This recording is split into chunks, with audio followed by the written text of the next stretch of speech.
사랑하는 여러분, 오늘 이 시간을 통해 여러분의 삶에 하나님의 은혜와 평강이 가득하기를 먼저 기도합니다. 잠시 시간을 내어 이야기에 귀 기울여 주시는 여러분 한 분 한 분의 가정과 일터 위에, 그리고 마음 깊은 곳에 주님의 따뜻한 위로와 축복이 함께하기를 소망합니다. 만약 이 이야기가 여러분의 마음에 작은 울림이라도 준다면 그 은혜를 주변의 소중한 이들과 함께 나누어 주십시오. 하나님의 지혜를 전하는 것 또한 우리가 할 수 있는 아름다운 나눔입니다. 구독과 좋아요를 통해 이 채널을 응원해 주시는 것은 저희에게 큰 힘이 되며 더 많은 이들에게 선한 영향력을 전하는 길에 동참하는 귀한 발걸음이 될 것입니다. 자, 이제 한번 상상해 볼까요? 만약 여러분의 지갑 속에 있는 돈, 은행 계좌에 잠들어 있는 그 돈이 말을 할 수 있다면 과연 무슨 이야기를 할까요? 아마 돈은 이렇게 하소연할지도 모릅니다. 누군가의 돈으로 산다는 건 참 힘든 일이에요. 저는 사람들에게 정말 많은 것을 해줄 수 있는 잠재력을 가졌는데 제대로 쓰이지 못하고 있다는 느낌이 들어요. 어떤 때는 빡빡하게 사용되어서 숨 쉴 틈조차 없고 또 어떤 때는 완전히 무시당하기도 하죠. 사람들은 저를 원하지 않는 방향으로 억지로 밀어붙이곤 해요. 비싼 보트나 명품 신발, 새로운 시계 같은 것들 너머에 있는 훨씬 더 깊은 의미를 사람들에게 선물하고 싶은데 말이죠. 저는 단지 사람들이 최고의 삶, 꿈에 그리던 그런 삶을 살기를 바랄 뿐이에요. 우리가 꿈꾸는 삶. 정말 멋진 말이죠. 비상금을 넉넉히 마련해두어 갑작스러운 사고에도 당황하지 않고 수입의 일부를 떼어 세상을 더 나은 곳으로 만드는 데 기여하며 사랑하는 가족과 멋진 휴가를 떠나고 열심히 일한 나 자신에게 가끔은 근사한 선물을 하는 삶. 이것이 바로 돈이 우리에게 선물하고 싶어하는 꿈의 삶일지도 모릅니다. 하지만 현실은 어떻습니까? 우리는 종종 돈 때문에 더 큰 불안과 스트레스에 시달립니다. 어렵게 돈을 모아 내 집 마련의 꿈을 이루는 순간 우리는 기쁨과 동시에 수많은 걱정거리를 떠안게 됩니다. 주택보험, 재산세, 잔디관리, 배수관 수리, 인터넷 설치비, 끝도 없는 지출 목록 앞에서 꿈의 삶은 아득하게만 느껴집니다. 오늘 우리는 이 돈의 문제, 그리고 인생의 의미에 관한 아주 중요한 질문 하나를 마주하려고 합니다. 이 질문은 표면적으로는 돈과 아무 상관없어 보이지만 이야기를 끝까지 듣고 나면 돈과 가장 깊이 연결된 질문임을 깨닫게 될 것입니다. 이 질문은 예수님께서 한 비유를 통해 우리에게 던지신 것입니다. 개인적으로 제가 가장 좋아하는 비유 중 하나입니다. 오래전 저의 재정관념을 완전히 뒤바꾸어 놓은 하나님의 말씀이기도 합니다. 누가복음 12장에 나오는 이야기입니다. 예수님께서 이렇게 말씀하셨습니다. 한 부자의 밭에서 아주 많은 소출이 났다. 자, 여기서 잠시 멈춰봅시다. 이미 부유한 사람이 땅의 풍성한 수확 덕분에 훨씬 더 큰 부를 얻게 된 상황입니다. 그런데 생각해보면 그 풍성한 수확은 그가 통제할 수 있는 영역이 아니었습니다. 땅이 열매를 맺게 하신 것은 하나님의 은혜였죠. 예수님은 이야기를 이어가십니다. 부자는 속으로 생각했습니다. 어떻게 할까? 내 모든 곡식을 쌓아 둘 곳이 없구나. 이것은 행복한 고민처럼 들립니다. 그는 곧 해결책을 찾아냅니다. 이렇게 해야겠다. 지금 있는 창고를 헐고 더 큰 창고를 지어야지. 그리고 거기에 내 모든 곡식과 물건을 쌓아두겠다. 그는 자신의 남아도는 것, 즉 잉여를 저장할 계획을 세웁니다. 언뜻 보기에 이 부자의 이야기는 우리와는 상관없는 것처럼 느껴질 수 있습니다. 하지만 정말 그럴까요? 혹시 집안에 더 이상 쓰지 않는 물건들을 처분하기 위해 중고 거래 앱에 물건을 올려본 적 없으신가요? 혹은 창고나 다락방에 언젠가 쓸 것이라며 쌓아둔 짐들 때문에 정작 필요한 물건을 둘 공간을 찾지 못해 곤란했던 적은 없으신가요? 어쩌면 우리는 생각보다 이 부자와 많이 닮아 있을지 모릅니다. 비유는 계속됩니다.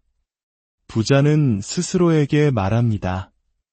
영혼아, 여러 해 동안 쓸 많은 물건을 쌓아두었으니 이제 편히 쉬고 먹고 마시며 즐겨라. 정말 완벽한 계획처럼 보이지 않습니까? 이것이야말로 많은 사람들이 꿈꾸는 삶의 목표가 아닐까요? 지금 원하는 것을 무엇이든 살 수 있을 만큼 돈을 벌고 은퇴 후에도 원하는 것을 마음껏 사며 살 수 있도록 충분히 저축하는 것. 그리고 자녀들의 미래까지 책임져 줄 수 있다면 그야말로 인생에서 성공한 것이라 할 수 있겠죠. 축복받았다고 말할 수 있을 겁니다. 예수님의 말씀을 듣고 있던 당시 사람들도 모두 그렇게 생각했을 것입니다. 바로 그때 예수님께서 모두를 충격에 빠뜨리는 말씀을 하십니다. 그러나 하나님께서 그에게 말씀하셨다. 어리석은 자여, 청중들은 모두 깜짝 놀랐을 겁니다. 아마 이 비유를 처음 듣는 우리도 마찬가지일 겁니다. 아니, 목표를 이루고 꿈의 삶을 살게 된 사람에게 어리석다니요? 하나님께서 이어 말씀하십니다. 오늘 밤에 내 영혼을 도로 찾을 것이다. 그러면 내가 자신을 위해 준비한 것이 누구의 것이 되겠느냐? 다시 말해, 너는 곡식은 다 떨어지지 않았을지 몰라도 너의 시간은 다 떨어졌다는 뜻입니다. 돈은 남아있을지 몰라도 인생의 시간은 끝났다는 것입니다. 이것은 결국 우리 대부분의 이야기가 되지 않을까요? 우리는 가족의 도움, 연금, 혹은 나름의 투자 덕분에 실제로 돈이 다 떨어지기 전에 인생의 시간이 먼저 다하는 시대를 살고 있습니다. 그러므로 하나님께서 부자에게 던지신 질문은 오늘을 사는 우리 모두를 향한 질문이기도 합니다. 내가 준비한 것이 누구의 것이 되겠느냐? 정답은 다른 누군가입니다. 하지만 이 부자가 관대에서 남긴 것이 아닙니다. 그는 죽었기 때문에 어쩔 수 없이 남겨두고 떠난 것뿐입니다. 그는 나눈 것이 아니라 그저 남겼을 뿐입니다. 이 지점에서 예수님은 비유를 마무리하며 청중과 우리에게 직접 말씀하십니다. 자기를 위해 재물을 쌓아두고 하나님께 대하여 부유하지 못한 사람은 이와 같이 될 것이다. 예수님은 미래를 준비하는 것 자체를 비난하시는 것이 아닙니다. 예수님이 말씀하시는 핵심은 이것입니다. 오직 자신의 미래만을 위해 준비하고 하나님 보시기에 부유하지 않은 사람은 결국 모든 것을 잃게 될 것이라는 경고입니다. 모든 것이 나의 소비를 위해 존재한다는 소비 중심적 가정에 빠져 사는 사람의 말로가 바로 이와 같다는 것입니다. 부자가 저지른 실수는 바로 이것이었습니다. 그는 모든 것이 자신을 위한 것이라 생각했기에 더 큰 창고를 지었습니다. 그리고 그 끝은 완전한 상실이었습니다. 돈은 우리에게 이렇게 말하는 것 같습니다. 나는 당신의 삶의 의미를 더해줄 수는 있지만 나 자신이 삶의 의미는 아닙니다. 이것이 바로 우리가 돈을 바라봐야 할 올바른 관점입니다. 돈은 도구입니다. 우리가 돈을 삶의 의미를 더하는 도구로 사용할 때 우리의 삶은 비로소 풍요로워집니다. 하지만 어리석은 부자는 이것을 깨닫지 못했습니다. 그는 돈을 도구가 아닌 선물, 당연히 누려야 할 권리이자 보상으로 여겼습니다. 그래서 이제 서두에서 언급했던 그 중요한 질문을 여러분께 드리고자 합니다. 처음에는 돈과 무관하게 들릴 수 있는 질문입니다. 당신은 당신의 삶을 어떤 목적을 이루기 위한 수단으로 사용하고 싶으신가요? 조금 어렵게 들리시나요? 그럼 이렇게 질문을 바꿔보겠습니다. 당신이 이 세상을 떠났을 때 사람들이 당신의 무엇을 기억하고 축하해 주기를 바라나요? 혹은 이렇게 물을 수도 있겠네요. 마지막 날 사람들이 당신 앞에 줄을 서서 무엇에 대해 감사 인사를 전하기를 원하나요? 대부분의 사람들은 이런 질문을 스스로에게 던지며 살아가지 않습니다. 하지만 만약 우리가 이 질문에 대한 답을 찾지 않는다면 세상이 그리고 우리의 끝없는 욕망이 대신 그 답을 정해버릴 것입니다. 더 많이, 더 크게, 더 새롭고 더 반짝이는 것을 향한 욕망이 우리 삶의 방향을 결정하게 될 것입니다. 그저 먹고, 마시고, 즐기다가 결국 아무것도 남기지 못하고 떠나는 삶. 누구도 의도적으로 그런 삶을 선택하지는 않습니다. 바로 이 지점에서 삶의 의미에 대한 질문이 돈의 문제와 직결됩니다. 돈은 당신의 삶의 의미를 더할 수 있는 강력한 도구이기 때문입니다. 좀 더 실질적인 이야기를 해보겠습니다.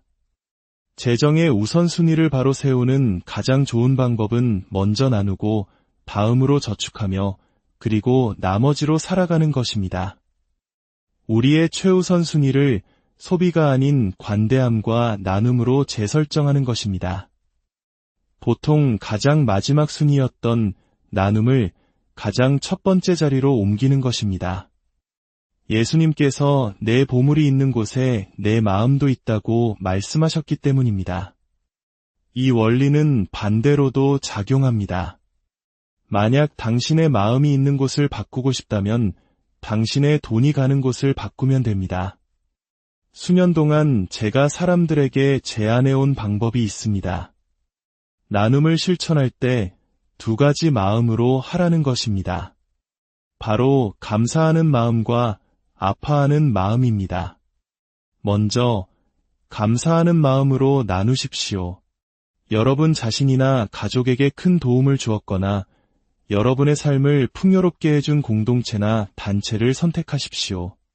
여러분이 성장할 수 있도록 도와준 교회일 수도 있고 자녀들이 다니는 학교일 수도 있습니다. 그리고 나눌 금액의 일부를 그곳에 먼저 보내십시오. 다음으로 아파하는 마음으로 나누십시오. 여러분의 마음을 아프게 하는 문제들을 해결하기 위해 애쓰는 단체를 한두 곳 선택하십시오. 그것은 도움이 필요한 아이들을 돕는 일일 수도 있고 특정 질병의 치료법을 연구하는 비영리 단체일 수도 있습니다. 그리고 월급을 받을 때마다 그곳에 일정 금액을 보내는 것입니다. 핵심은 미리 결정하는 것입니다. 수입의 몇 %를 나눌지 정하고 월급을 받자마자 가장 먼저 감사하는 곳과 마음 아픈 곳을 위해 떼어놓는 것입니다. 먼저 나눈다는 것이 어쩌면 비현실적으로 들릴 수 있습니다. 어떤 관점에서는 어리석은 일처럼 보일 수도 있습니다. 하지만 한번 생각해 보십시오. 모든 것을 자신을 위해 쓰고 결국 마지막에 아무것도 남기지 못하는 삶이야말로 더 어리석은 것이 아닐까요? 재물과 물건을 쌓아두는 것 자체가 인생의 목적인 것처럼 사는 것, 그리고 자녀들에게 그들이 결국 팔아버리거나 버릴 물건들을 잔뜩 남겨주는 것, 그것이야말로 정말로 어리석은 일입니다. 다시 한번 묻겠습니다. 당신은 당신의 삶을 어떤 목적을 이루기 위한 수단으로 사용하고 싶으신가요? 이 질문에 대한 답을 찾기 전에 당신에게 가장 중요한 가치를 실현할 수 없는 재정적 상황으로 스스로를 몰아가서는 안 됩니다. 이 질문을 건너뛰면 우리는 그저 돈이 흘러가는 대로 따라가는 삶을 살게 될 것입니다. 나 먼저라는 삶의 방식에 안주하고 남은 부스러기가 있을 때만 겨우 나누게 될 것입니다. 예수님은 그것을 완전한 상실이라고 부르셨습니다. 보여줄 것이 자기 자신밖에 남지 않은 부끄러운 삶이기 때문입니다. 하지만 위대한 질문에 대한 자신만의 답을 찾고 그것을 붙들 때 여러분의 돈은 그 답을 따라 흐르기 시작할 것입니다. 여러분이 소유한 모든 것, 여러분에게 들어오는 모든 것을 자신의 삶과 다른 사람들의 삶의 의미를 더하는 도구로 바라보게 될 것입니다. 돈은 우리에게 끊임없이 속삭입니다. 내가 나를 소유했다고 생각하는 순간 사실은 내가 너를 소유하는 것이다. 내가 어디로 향하는지를 보면 너의 마음이 진정으로 사랑하는 것이 무엇인지 알 수 있다. 내가 나를 어떻게 사용하기로 선택하는지는 내가 누구이며 누구에게 속한 사람인지를 가장 명확하게 보여준다.